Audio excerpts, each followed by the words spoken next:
ముందుగా వేదిక టీవీ ప్రేక్షకులకు స్వాగతం. వేదిక టీవీ చేపడుతున్న సర్వే ఏదైతే ఉందో ఇది కేవలం ప్రజల అభిప్రాయాలు మాత్రమే. వేదిక టీవీ అభిప్రాయం కాదు. నిజాన్ని నిర్భయంగా ప్రజలతో మాట్లాడి చర్చించడానికి వేదిక టీవీ ఎల్లప్పుడూ కృషి చేస్తుంది. ఇందులో భాగంగా ఈరోజు రంగారెడ్డి జిల్లా ఇబ్రహీంపట్నం లేబర్ అడ్డాకి రావడం జరిగింది. మరి ఇక్కడ ఉన్నటువంటి ప్రజలు రేవంత్ రెడ్డి గారి పాలన విధి విధానాలు ఎలా జరుగుతున్నాయి, మరి అలాగే గతంలో కేసీఆర్ గారి పాలన విధి విధానాలు ఎలా జరిగాయి అనే విషయాన్ని, అలాగే ఇప్పుడు కాంగ్రెస్ హయాంలో రేవంత్ రెడ్డి గారు ప్రవేశపెట్టిన ఈ 6 గ్యారెంటీలు కానీ సంక్షేమ పథకాలు కానీ ప్రజలకు ఏ విధంగా లబ్ధి చేకూరుతున్నాయి అనే విషయాన్ని తెలుసుకునే ప్రయత్నం చేద్దాం. రిపోర్టర్ కార్తిక్ గౌడ్, వేదిక టీవీ. నమస్తే సార్. నమస్తే. మీ పేరు సార్? నా పేరు సారంగి నిరంజన్. ఏం చేస్తుంటారు సార్? ఇది బిజినెస్ చేస్తాం. సీఎం రేవంత్ రెడ్డి గారి పాలనపై మీ అభిప్రాయం ఏంటి సార్? సీఎం రేవంత్ రెడ్డి మా కన్నమంత్రుడు, మేము చూసిన వాళ్ళం. ఆయన పెద్ద అనుమస్యాలు ఏం కాదు. వైఎస్ రాజశేఖర రెడ్డి కాంగ్రెస్లో ఉన్నప్పుడు ఆయన పరిపాలన బాగున్నది.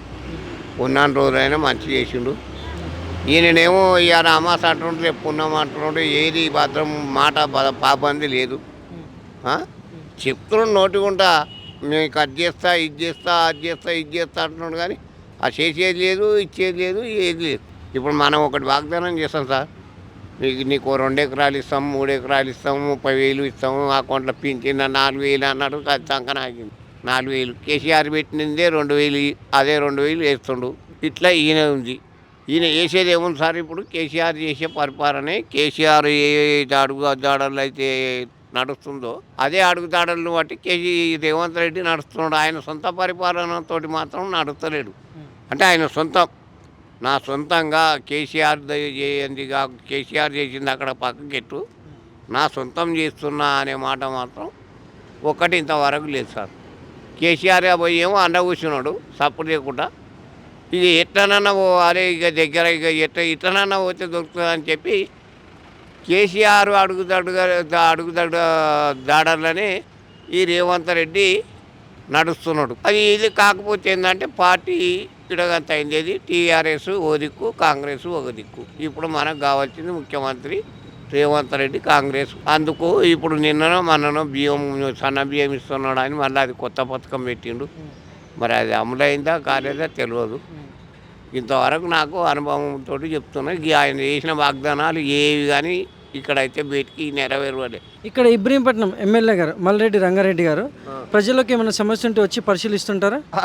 అప్పుడప్పుడు వస్తుంటాడు, కానీ చాలా మందితో కలవరు సార్. వస్తున్నాడు ఆయన బరాబరి. ఎమ్మెల్యే సాబ్ అయితే వస్తుండు, వెళ్తున్నాడు, పోతున్నాడు. కానీ ఏం వాగ్దానాలు చేస్తుండో ఏం సంగతో మరి మనకైతే తెలియదు. ఇప్పుడు నీ దగ్గరికి పోతున్నాడు, ఎవరి దగ్గరికి పోతున్నాడు అంటే పలానా రాజన్నతో పోతున్నాడు అంటే సరే మంచిది అని చెప్పి అనుకొని మేము ఆయన ఎమ్మటేం పోయేది లేదు. ఏడిపోతున్నా అంటే మండల ఆఫీస్ పోతున్నా అంటే ఆ పోతే ఏమో అది ఇది ఏం చెప్పిపోతాడో, చెప్తే పేపర్కి రాదా పొద్దుగారా అది ఇది అని చెప్పి అనుకొని పోతున్నాం. కానీ ఆయన కూడా కొన్ని పనులు చూపిస్తుండు. రోడ్లు, సీసీ రోడ్లు ఇవన్నీ చేపిస్తూనే ఉన్నాడు.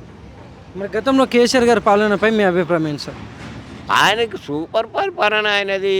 అప్పు అయినా సరే కొన్ని కోట్ల అప్పు చేసినా కానీ పబ్లిక్కు, పిల్లలకు ఏదంటే అది ఇది చేస్తా అంటే ఇమ్మీడియట్లా చేస్తా అంటే చేయకుండా ఉండనైతే ఉండే. మరి నాకు అంత దూరం ఎందుకు?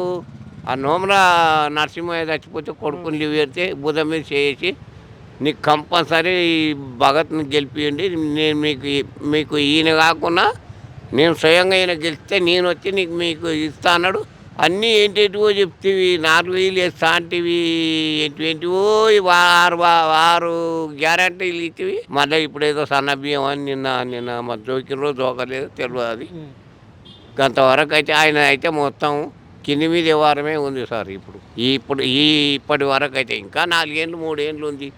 మరి అప్పటి వరకు ఎట్లా మారుతుందో తెలియదు.